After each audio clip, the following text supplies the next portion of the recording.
Baiklah Bapak Ibu guru sekalian, pada kali ini saya akan berbagi praktik atau bukti karya praktik baik kepada rekan sejawat di PKG PJOK 2024, yaitu materinya paradigma perubahan diri dan kelas dalam PJOK. Sebelum kita memulai praktik baik pada hari ini, marilah kita berdoa menurut agama dan kepercayaan kita masing-masing. Berdoa, mulai.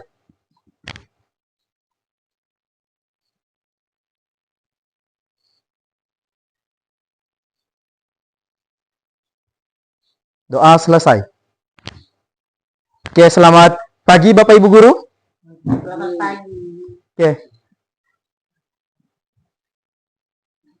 Di sini saya akan mempresentasikan bukti karya praktik baik PKG PJOK 2024 dengan materi paradigma perubahan diri dalam kelas dalam PJOK. Oke. Yang pertama itu adalah modul 1. Titik 1. Refleksi untuk perubahan paradigma diri guru PJOK khususnya. Di situ terdapat 5 keyakinan paradigmatik di kalangan guru PJOK tentang tujuan pendidikan jasmani itu sendiri. Yang pertama, keyakinan bahwa PJOK adalah lapangan pekerjaan. Yang keduanya, keyakinan bahwa PJOK akan menyumbangkan pada prestasi keolahragawan. Kemudian yang ketiga, keyakinan bahwa tujuan PJOK sebagaimana dikaitkan dengan anggapan bahwa olahraga secara otomatis berperan dalam membangun karakter bangsa. Yang keempat, keyakinan bahwa olahraga adalah sesi hiburan atau penatnya beban pelajaran lain di dalam kelas. Yang terakhir itu, yang kelima, keyakinan bahwa tujuan PJOK adalah sebagai mata pelajaran untuk meningkatkan kebugaran peserta didik. Itu. Kemudian di situ ada tujuan mendasar PJOK. Pembelajaran untuk membantu peserta didik menempuh pelajaran yang dirancang secara hati-hati dan penuh pertimbangan untuk mengembangkan pengetahuan, pemahaman, keterampilan, dan sikap yang akan menjadi disposisi penting untuk hidup aktif secara jasmani sepanjang hayat. Jadi di situ tujuan dari PJOK itu adalah mengembangkan pengetahuan, pemahaman, keterampilan, dan sikap yang akan menjadi posisi penting untuk hidup aktif secara jasmani sepanjang hayat. Kemudian, ini pembelajaran 1, pengenalan refleksi. Dulu waktu kami melakukan PKG, selama kami melakukan PKG ini, kami ada namanya pengenalan refleksi. Pengenalan refleksi bagi guru adalah sebuah proses di mana teori, praktik, keyakinan, serta tindak yang secara dasar dan sengaja dilakukan untuk meningkatkan peran guru dalam profesinya secara profesional. Kemudian, melalui refleksi guru akan belajar dari pengalaman dan mengembangkan pemikirannya sendiri dari pengalaman yang ada. Kemudian saat seorang guru belajar secara reflektif, maka orang tersebut akan menggunakan banyak aktivitas mental. Bukan sekedar mendengarkan, membaca saat menerima informasi, atau teori baru dan menyerap informasi yang diberikan. Ada 7 karakteristik pada praktik mengajar reflektif, yaitu yang pertama, memiliki fokus pada tujuan dan konsekuensi dari proses pengajaran yang kita lakukan. Kemudian yang keduanya menggunakan siklus monitoring, evaluasi, mengecek kembali praktik mengajar yang digunakan atau dilakukan.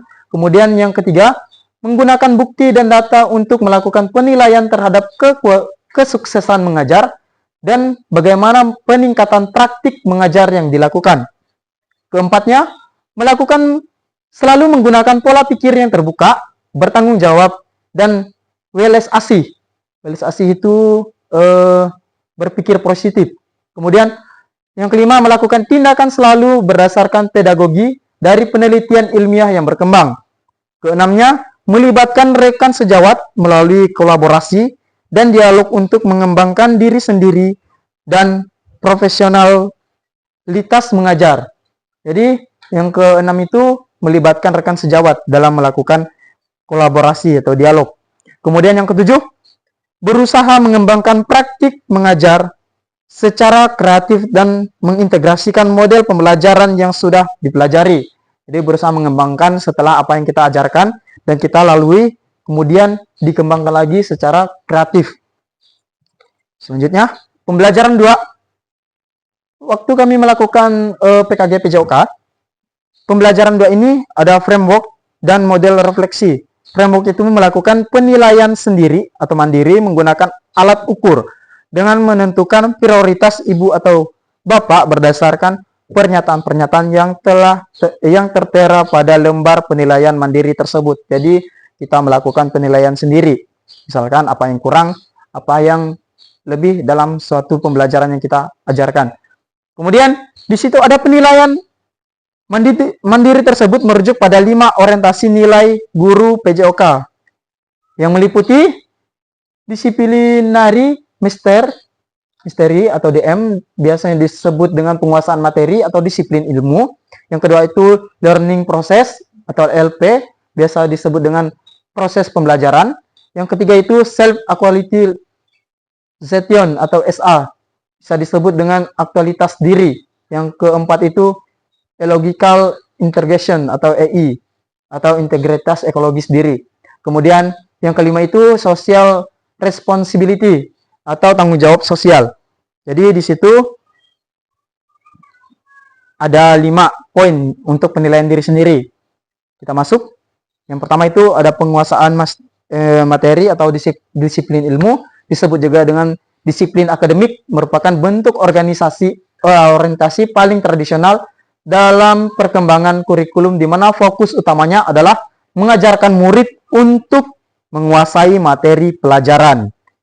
Kemudian guru dengan DM atau disciplinary misteri ini memprioritaskan mendidik murid untuk mempromosikan kemahiran mereka dalam keterampilan fisik dan kebugaran serta pemahaman konten kurikulum yang berpusat pada mata pelajaran. Konten itu kita mengajarkan secara langsung. Jadi apa yang kita susun di RPP misalnya, itu yang kita ajarkan. Itu yang disebut dengan konten. Kemudian learning process atau LP atau disebut dengan proses pembelajaran. Orientasi pembelajaran berpusat pada murid. Ini menyoroti prinsip-prinsip pembelajaran bagi murid untuk belajar, penerapan pengetahuan, dan perkembangan belajar yang sistematis di luar kinerja belajar yang terampil. Jadi di sini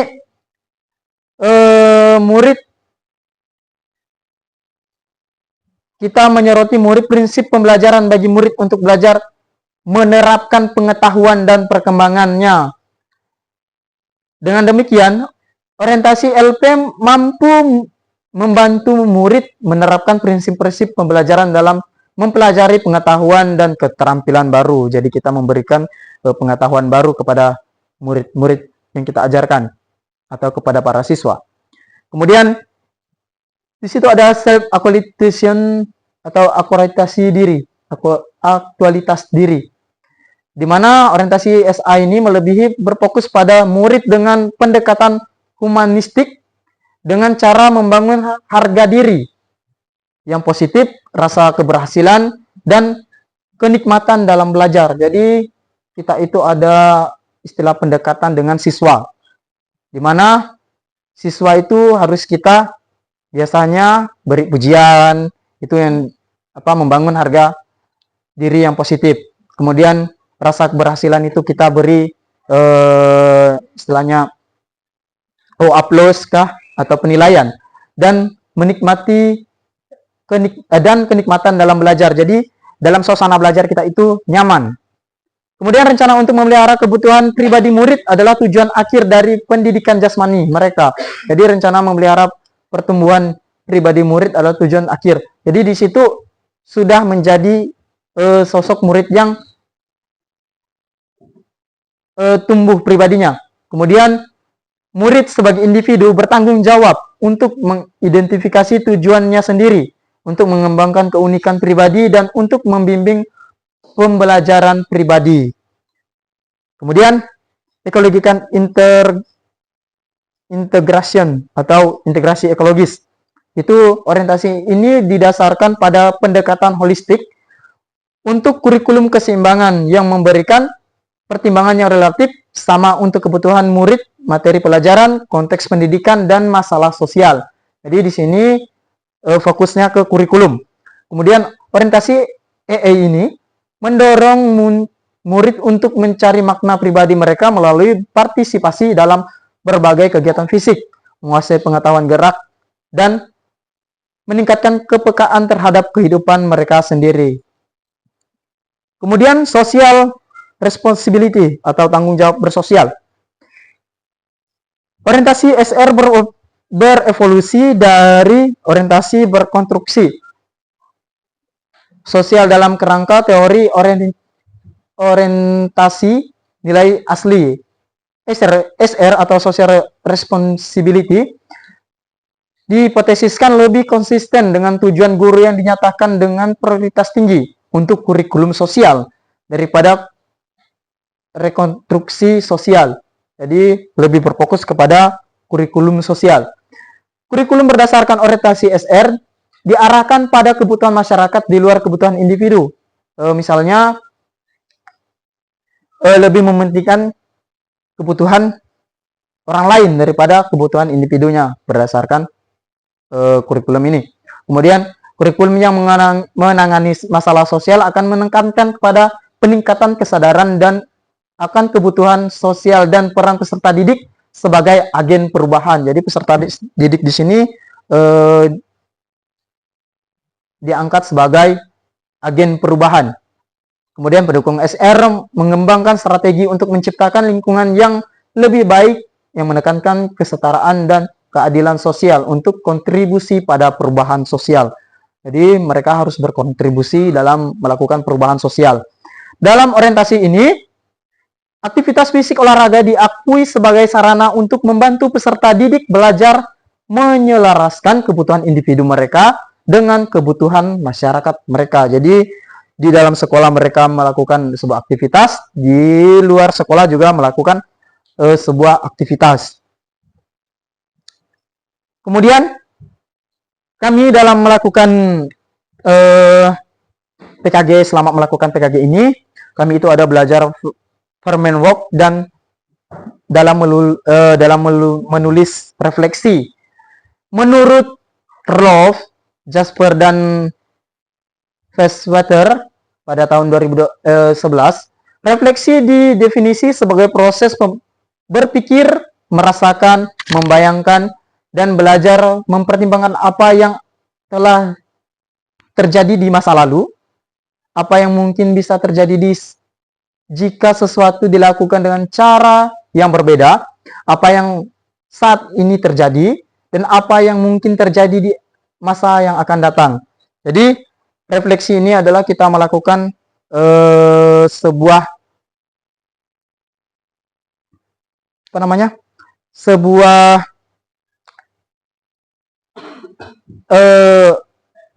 pembelajaran yang sudah kita lalui di masa lalu dan kita akan merancang di kemudian hari atau di masa yang akan datang. Kemudian menurut Green MC Kim dan Murphy pada tahun 2017, dua framework yang paling banyak mempengaruhi model refleksi yang berkembang adalah framework Button dan framework Gibbs. Jadi ini adalah gambaran dari framework Button, yaitu ada apa, terus apa, sekarang apa. Yang pertama itu pada tahap apa atau what. Peserta didik akan menulis pengalaman mereka dan mengevaluasi respon mereka terhadap pengalaman tersebut. Peserta didik menggambarkan apa yang terjadi, bagaimana perasaan mereka, dan tindak apa yang mereka lakukan. Kemudian untuk yang terus apa atau disebut dengan tahapan so what, peserta didik akan menganalisis sebuah kejadian dan akan menggunakan pemikiran kritisnya. Ada dua cara yang direkomendasikan, yaitu analitis dan perenungan. Saat peserta didik melakukan proses analitis, memang sangat bermanfaat. Namun, ada beberapa pengalaman yang berhubungan dengan nilai dan prasarana hanya akan bisa didapatkan lebih dalam jika peserta didik melakukan perenungan bukan sekedar analisis. Kemudian yang ketiga itu ada sekarang apa? Pada tahap sekarang apa ini, peserta didik akan dibantu oleh guru untuk mengidentifikasi proses yang dapat membantu mereka menyelesaikan kekhawatiran dan tantangan yang mereka hadapi, baik dari sisi keterampilan, pengetahuan, sumber belajar, dan pemahaman mereka. Kemudian, menurut Graham, Grips adalah tokoh pendidikan yang terkenal dengan bukunya yang berjudul Learning by Doing, di mana beliau mengatakan bahwa seseorang itu belajar berdasarkan pengalaman yang terjadi pada dirinya. Pada framework-nya, Gibbs mengenalkan 6 tahapan mulai dari deskripsi, feeling, evaluation, analysis, coalition, dan action plan. Jadi ada 6. Di sini yang pertama itu deskripsi, kemudian perasaan, kemudian evaluasi, analisis, konklusi, dan rencana tindak lanjut.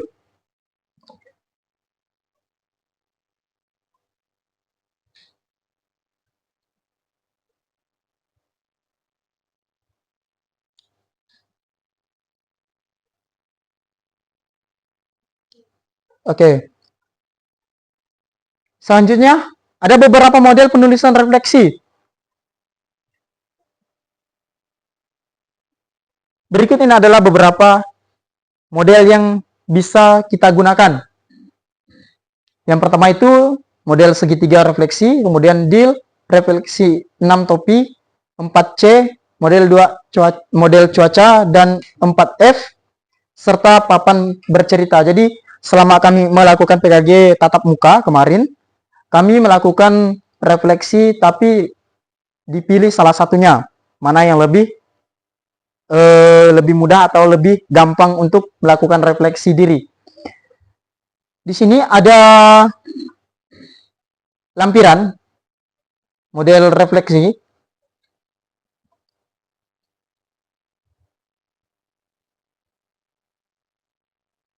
Ini ada rubik penulisan refleksi seperti ini.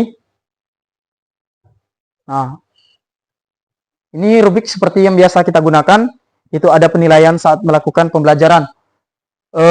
Pemikiran reflektif terkait pengalaman pembelajaran. Jadi ada istilahnya sangat baik, baik, cukup, kurang. Nah, itu yang sering kita gunakan dalam proses penilaian. Kemudian ada aspek analisis untuk mengimplementasikan dalam konteks guru PJOK. Nah, sama juga indikatornya ada 4 di situ. Ada memunculkan pernyataan kritis, ada mengembangkan mengelola materi yang dipelajari, kemudian menganalisis tentang yang sesuai, kemudian memunculkan alternatif sosial terhadap tantangan yang ditemukan.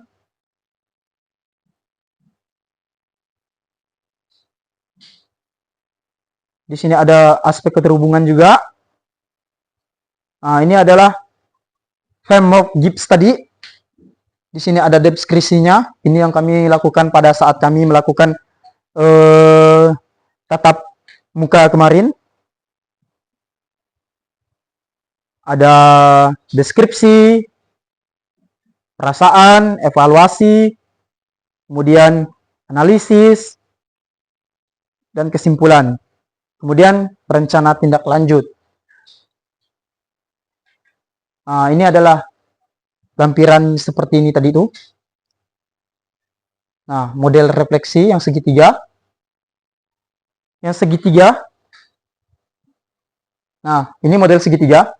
Di situ ada setelah pembelajaran hari ini, saya akhirnya mampu misalkan memahami materi yang diajarkan. Kemudian setelah pembelajaran hari ini, saya akhirnya memahami bahwa saya mampu melakukan pembelajaran. Seperti itu. Nah, ada segitiga, ada 4 poin. Kemudian, nah, segitiga refleksi merupakan alur yang menyatakan pemahaman peningkatan diri dan menentukan target pembelajaran berikutnya. Ada 4 pertanyaan. Kemudian lampiran deal. Ya, deal. Yang kedua ini ada deal. Deal ini merupakan model refleksi praktik pengembangan dan asesmen selanjutnya adalah model deal. Itu. Jadi model deal ini ada menceritakan unsur atau deskripsi. Ada 5W dan plus 1H. Ada apa atau what, siapa atau who, di mana atau where, kapan, when, mengapa, where, dan bagaimana atau how.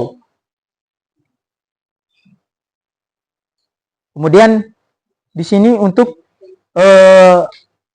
kita memberikan refleksinya di sini. Kemudian membangkitkan terhadap tujuan, rencana, dan telah dibuat sebelumnya di sini. Kemudian rencana untuk perbaikan, itu ada kolomnya juga. Kemudian ada refleksi topi. Refleksi topi itu, nah ini, ada 6 topi.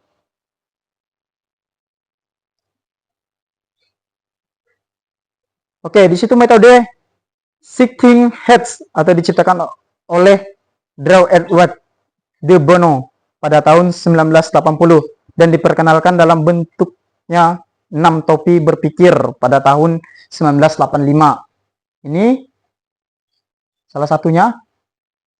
Ada warna putih, hitam, biru, hijau, kuning, dan merah. Itu adalah gambaran untuk topinya. Kemudian di sini fokus pada pembelajaran objektif berdasarkan fakta-fakta, data, dan informasi. Ini contohnya, kita memberikan pertanyaan, berapa banyak informasi yang saya miliki dalam situasi ini? Kemudian contoh yang kedua itu informasi atau data apa yang saya lewatkan. Seperti itu. Seperti kita memberikan sebuah pertanyaan kepada peserta didik atau kepada diri kita sendiri untuk memberikan refleksi. Kemudian topi yang warna hitam itu mengevaluasi situasi dari sudut pandang negatif. Kemudian Anda harus memahami risiko dan jebakan yang mengelilingnya. Ini bisa sangat membantu ketika keputusan bisa memiliki konsekuensi serius. Contoh pertanyaannya, masalah apa yang terjadi? Kesulitan apa yang mungkin timbul dalam melakukan ini? Kemudian, apa saja potensi risikonya? Kemudian, topi biru atau yang ketiga, menilai masalah dari deskriptif strategi untuk mengenal proses berpikir. Itu contohnya, berguna ketika banyak sudut pandang atau ide perlu disajikan dan Anda harus mengatur dan memprioritaskan secara efektif. Jadi di sini kita menilai masalah dari perspektif strategi untuk mengelola proses berpikir. Kemudian yang hijau atau keempat itu mendekati masalah dengan pikiran terbuka dan secara aktif mencari solusi baru dan kreatif. Contoh pertanyaannya itu, apalagi yang bisa saya lakukan dalam situasi ini?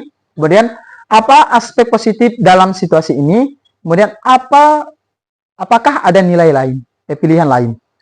Kemudian yang kelimanya, topi kuning itu mewakili optimisme dan kepositifan. Ini membantu Anda mengevaluasi situasi dan potensi manfaat dengan peluang dan mendekatinya dengan perspektif positif. Kemudian, mengekspresikan realisasi emosional, Anda dapat emosional terhadap masalah saat ini dan perlu membenarkan atau menjelaskan. Ini dapat sangat membantu ketika suatu masalah mungkin sangat kompleks. Pertanyaannya itu ada 3 di situ.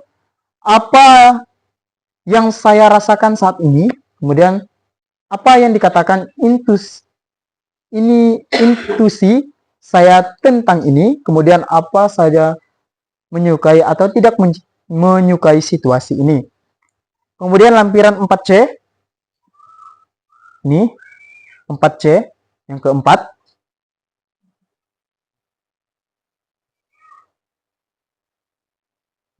Nah, ini 4C. Ada connection, ada challenge, ada konsep, dan juga change atau perubahan. Nah, di sini yang konsep koneksi atau connection, ceritakan terkait materi yang sudah Anda pelajari dengan peran Anda. Jadi di situ kita menceritakan apa yang terkait materi dengan pembelajaran yang kita ajarkan atau yang kita perankan. Kemudian ada tantangan atau challenge. Di situ adakah ide, materi, atau dapat dari narasumber yang berbeda dari praktik yang ada yang kita jelaskan atau Anda jelaskan selama ini. Kemudian ada konsep, menceritakan konsep utama yang Anda pelajari dan menurut Anda penting untuk terus dibawa selama menjalankan peran Anda. Jadi kita di sini mengonsepkan utama yang kita pelajari dan sangat penting bagi kita dan kita selama kita menjalankan pembelajaran atau peran. Kemudian ada change, perubahan. Ceritakan sebuah perubahan dalam diri Anda yang ingin Anda lakukan setelah pembelajaran pada hari ini. Nah, di situ kita menceritakan. Kemudian apa dampak proses pembelajaran yang sudah berlangsung? Ini dampaknya seperti apa? Kemudian apakah akan mendorong Anda untuk melakukan sebuah perubahan di masa mendatang? Nah, itu lakukan sebuah proses perubahan. Kemudian di situ ada lampiran 6 model cuaca. Ini sama dengan di PowerPoint, model cuaca.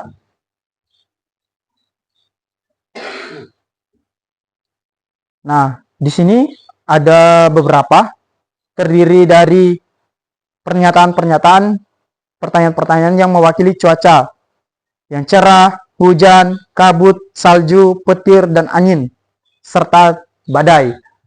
Ini yang cerah. Apa saja yang telah berjalan dengan baik? Kemudian hujan. Apa saja hal-hal yang menantang? Kemudian mendung atau kabut. Apakah hal-hal yang membuat Anda tidak dapat melihat dengan jelas atau tidak yakin apa yang harus dilakukan? Kemudian salju. Apakah ada hal-hal yang berbeda dari yang Anda ketahui atau Anda lihat selama ini? Kemudian petir. Apakah ada hal-hal yang mengejutkan Anda? Apakah ada sesuatu yang mengubah Anda atau menyebabkan Anda mengubah apa yang telah Anda ketahui sebelumnya? Kemudian di sini ada badai. Yang terakhir, apakah ada konflik selama pembelajaran berlangsung? Itu konflik. Mengapa dan bagaimana Anda menanggapinya? Kemudian di situ ada lampiran 7. Ada 4F atau 4P. Di PowerPoint juga ada 4F atau 4P. Di sini ada peristiwa, perasaan, pembelajaran, dan perubahan. Menggunakan 4F itu menggunakan bahasa Inggris, yaitu facts, feeling, finding, dan future. Menggunakan bahasa Indonesia ada peristiwa, perasaan, pembelajaran, dan perubahan atau penetapan. Di situ ada contoh pertanyaannya, ada peristiwa, itu pertanyaannya, peristiwa apa yang akan terjadi? Kemudian perasaan apa yang muncul? Pertanyaannya seperti itu. Kemudian pembelajaran apa yang diambil? Kemudian yang terakhirnya itu, bagaimana pembelajaran yang dapat digunakan di masa depan? Jadi ada rancangan di sini untuk perubahan.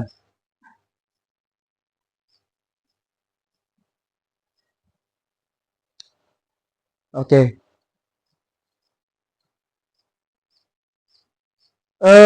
Sekian paparan atau menceritakan pas kami melakukan PKG pada bulan lalu. Itu kami eh, dengan materi paradigma perubahan diri dan kelas dalam dalam PJOK. Oke, untuk Bapak Ibu guru boleh bertanya atau mengajukan pertanyaan apabila ada yang kurang atau yang masih janggal dengan materi yang saya paparkan, dipersilahkan. Sudah paham. Bagaimana Pak Dede untuk refleksi itu sendiri?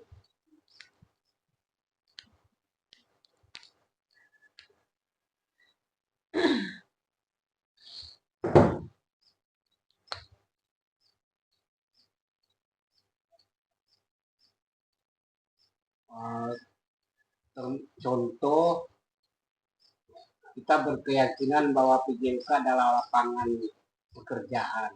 Maksudnya, Nah, dalam keyakinan PJOK ini sebagai lapangan pekerjaan, itu yang pertama sudah pasti menjadi seorang guru.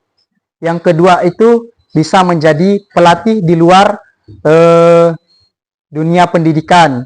Yang ketiga itu adanya turnamen-turnamen di luar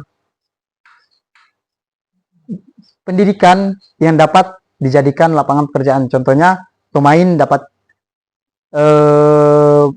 berkembang dan juga dapat mendapatkan lapangan pekerjaan di mana sebuah tim itu memerlukan seorang pemain. Oke, bagaimana Pak Dede? Oke, ada lagi seputar refleksi untuk perubahan paradigma diri guru PJOK? Dalam keyakinan bahwa PJOK itu memang pada proses berkeolahragaan. Maksudnya itu Keyakinan bahwa PJOK akan menyumbangkan pada prestasi keolahragaan. Nah, jadi PJOK itu sudah jelas ya. Dia masuk ke penyumbangan prestasi olahragawan. Contohnya, kita bisa mengikuti sebuah lomba turnamen olahraga sepak bola. Kemudian biasanya ada O2SN lari, ada O2SN. Dia termasuk ke prestasi, jadi masuknya ke O2SN. Kemudian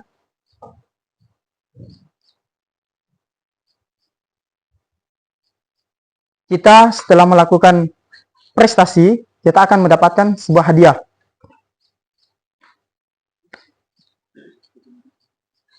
Bagaimana?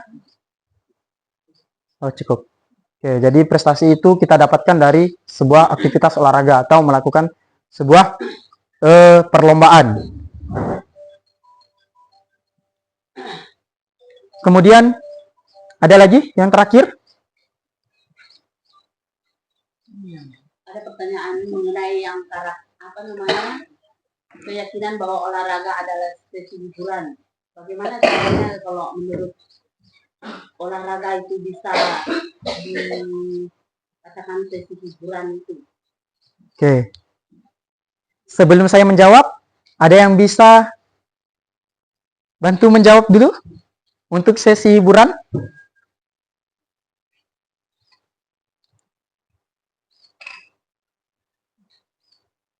Yang poin keempat, keyakinan bahwa olahraga adalah sesi hiburan atas penatnya beban belajar atau beban pelajaran lain di dalam kelas. Oke, di situ sesi hiburan ini ibaratkan kita merefleksikan diri atau merefreshkan otak dengan cara berolahraga. Nah, jadi di situ setelah kita melakukan pembelajaran lain di kelas, biasanya kita melakukan sebuah olahraga setelah sepulang sekolah, ataupun misalnya nih di sekolah kita, misalnya siswa telah melakukan sebuah pembelajaran di kelas, namun mereka merasa tidak nyaman lagi di kelas. Kemudian setelah istirahat, mereka minta bola dan mereka berolahraga di lapangan seperti itu untuk merefreshing otak supaya tidak terlalu menjadi beban pelajaran seperti itu. Oke, sudah? Sudah paham. Oke.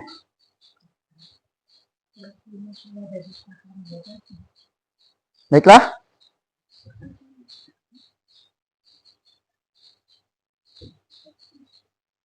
Ada yang ingin menambahkan? Baiklah, kalau tidak ada, kita tutup pertemuan kita pada praktik baik pada hari ini. Kurang lebihnya saya mohon maaf atas kekurangan dan cara bicara yang kurang pas. Kemungkinan kedepannya semua akan mendapatkan perubahan diri yang lebih baik setelah pembelajaran hari ini. Oke, kita tutup dengan doa sebelum kita menutup praktik baik pada hari ini. Marilah kita berdoa menurut agama dan kepercayaan kita masing-masing. Berdoa mulai.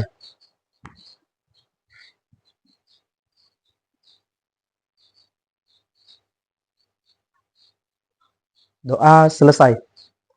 Oke. Sekian dari saya, terima kasih.